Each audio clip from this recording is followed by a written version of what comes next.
மத்தேயு எழுதின சுவிசேஷம் 12ஆம் அதிகாரம் 36வது வசனத்தை நாம் வாசிக்க போகிறோம். மத்தேயு வசனத்தை எல்லாரும் சேர்ந்து வாசிக்கலாம். மனுஷர் பேசும் வீணான வார்த்தைகள் யாவையும் குறித்து நியாய தீர்ப்பின் நாளிலே கணக்கு ஒப்புவிக்க வேண்டும் என்று உங்களுக்கு சொல்லுகிறேன்.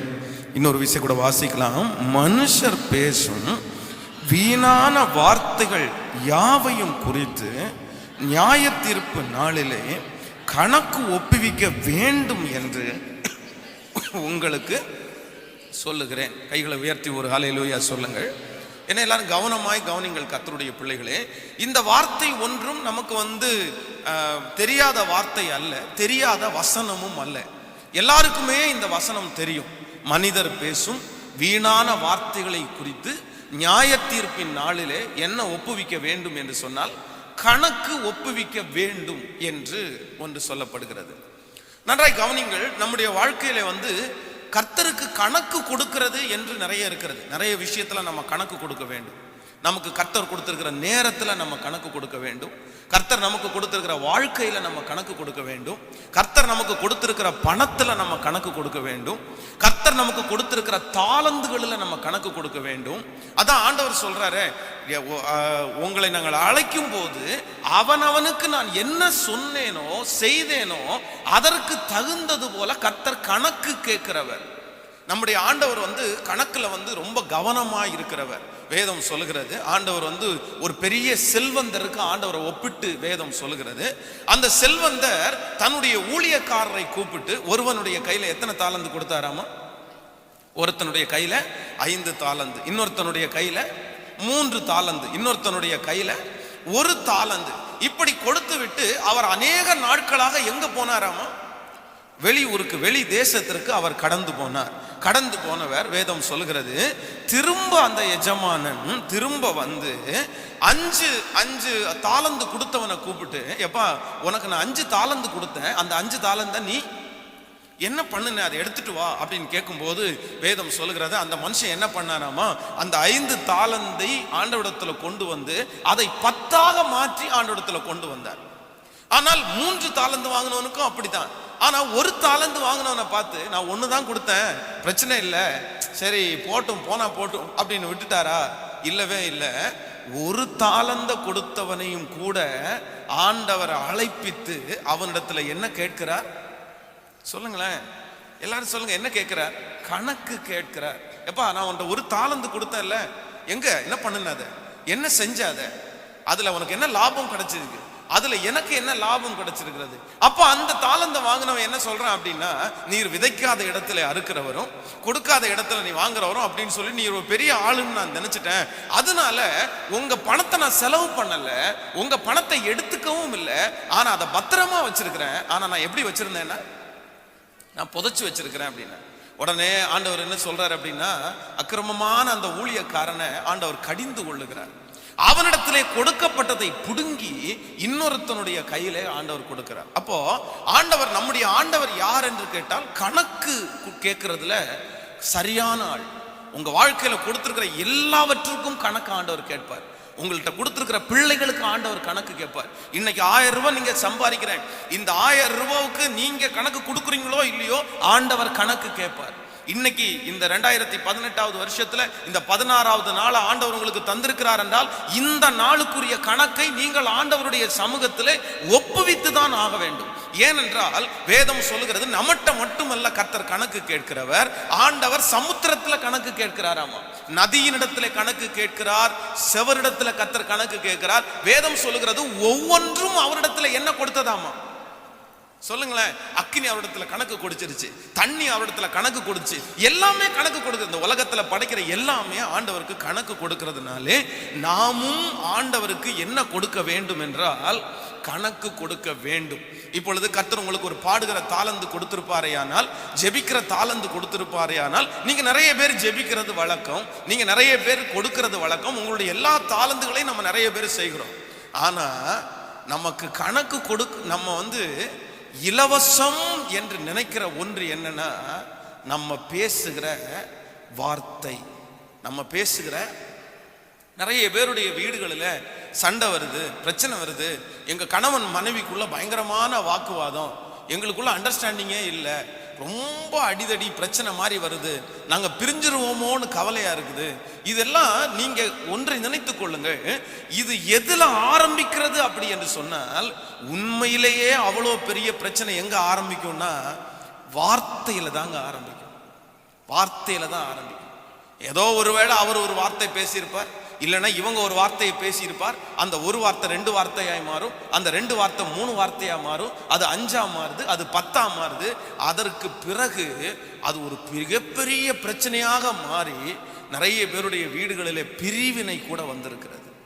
அப்போ ஆண்டவருடைய பிள்ளைகள், நீங்க எதுல நீங்க ரொம்ப ஜாக்கிரதையா இருக்கணும் அப்படின்னு கேட்டா, உங்களுடைய வாயின் வார்த்தைகளிலே கவனமா இருக்க வேண்டும். நீங்க பேசுற வார்த்தைக்கு என்னையும் சேர்த்து தான் நான் சொல்லுகிறேன். நாம் எல்லாருமே பேசுகிற வார்த்தையை குறித்து நியாய தீர்ப்பின் நாளிலே என்ன கொடுக்க வேண்டும் என்றால் கணக்கு கொடுக்க வேண்டும். நம்ம என்ன நினைக்கிறோம் அப்படின்னா, சில நேரத்தில் நமக்கு பேசுறது தான் இலவசமா கிடைக்குது, கண்ட்ரோல் பண்றதுக்கு யாருமே இல்லையே. அதான் உலகத்துல கூட பழமொழி ஒன்று சொல்லுவாங்க, ஆண்டவர் உள்ள போடுற அந்த நாக்கை அதுவும் ஒருத்தர் சொல்லும் போது சொல்றாரு, அவர் தண்ணிக்குள்ள போட்டு வச்சிருக்காரு, நம்ம வெளியே வரக்கூடாதுன்னு. அதையும் மிஞ்சி வெளியே வந்துச்சு அப்படின்னு சொன்னா 32 பல்ல கொடுத்து ஆண்டவர் என்ன பண்ணிருக்கிறாராமா, வேலி அடைச்சிருக்காரு. ஆனா அதையும் மீறி என்ன பண்ணுது அந்த நாக்கு, அதையும் மீறி பார்க்குது அப்படின்னு சொல்லிட்டு உலகத்தான் சொல்லுவார்கள். பாருங்க, ஆண்டவர் எல்லா உறுப்புகளுக்கும் நிறைய பாதுகாப்பு கொடுத்திருக்கிறார். ஆனா நம்முடைய நாக்குக்கு ஆண்டவர் கொடுத்திருக்கிற பாதுகாப்பு சாதாரணமானதே அல்ல. எலும்ப கடிக்கிற பல்லு, கறி, அவ்வளோ பெரிய கறி, அதை கடிச்சு அதை தூள் மாதிரி மாற்றுகிற அந்த பல்லு, அவ்வளோ பெரிய பல்லையும் தாண்டி எது வெளியே வருது சொல்லுங்களேன்.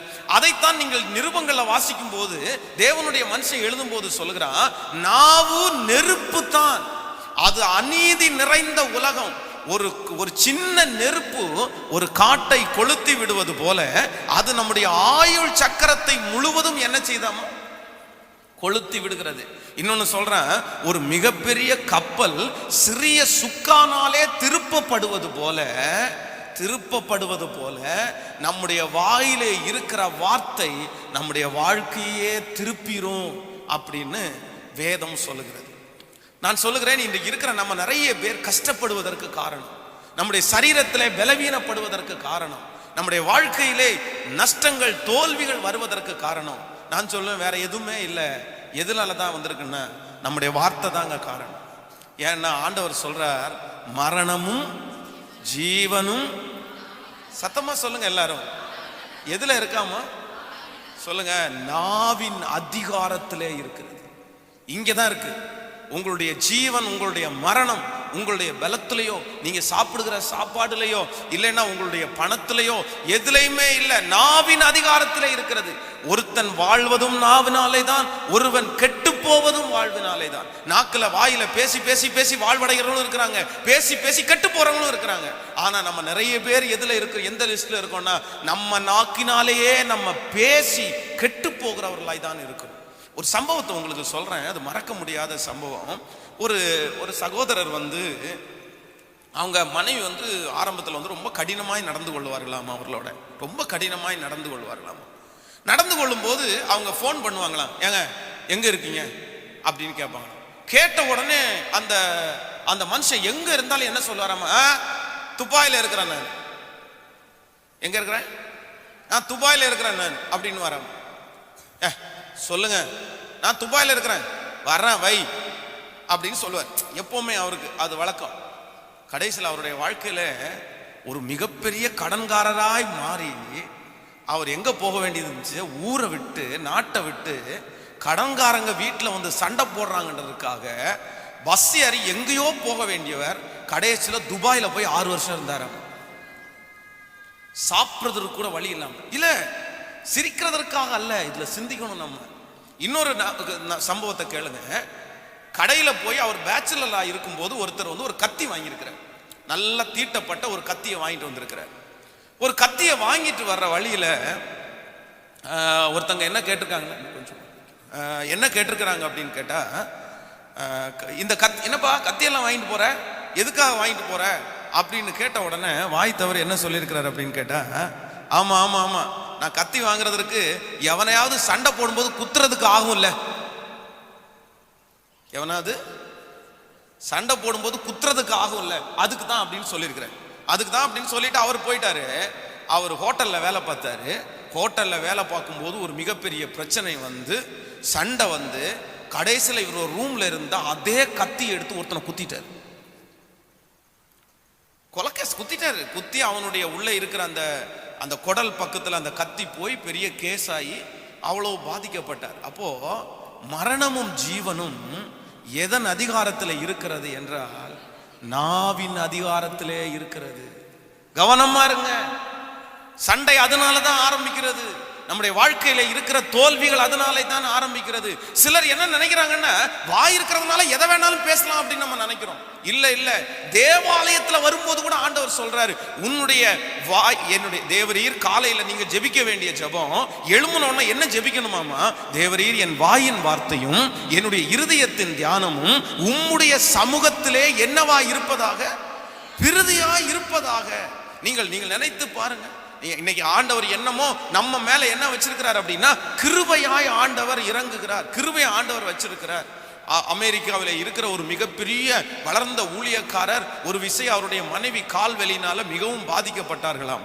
அந்த கால்வலினால அவர்கள் பாதிக்கப்படும் போது அவருடைய கால்களில் எண்ணெய் போட்டு ஜெபம் பண்ணிட்டே இருக்கும்போது, ஆண்டவரே, என் மனைவிக்கு ஏன் இவ்வளவு கால்வலி, இந்த வயசுல இவ்வளவு கால்வலி அப்படின்னு சொல்லி ஜெபம் பண்ணிட்டு இருக்கும்போது ஆண்டவர் அவருடைய மனசுல பேசினாராமா, அவங்கள்ட்ட, உங்க மனைவிட்ட கேளு, என்ன சொன்னா, அவ ஏதாவது காலை குறித்து ஏதாவது பேசி இருக்கிறாளா அப்படின்னு கேளு அப்படின்னு சொன்ன போது, அன்னைக்கு இருந்த காலேஜில் அந்த ஃபாரின்ல இருக்கிறவங்க எல்லாருமே அவங்க அந்த முட்டிக்கு கீழே ட்ரெஸ் பண்ண மாட்டாங்க, முட்டிக்கு மேலே தான் ட்ரெஸ் போடுவாங்க.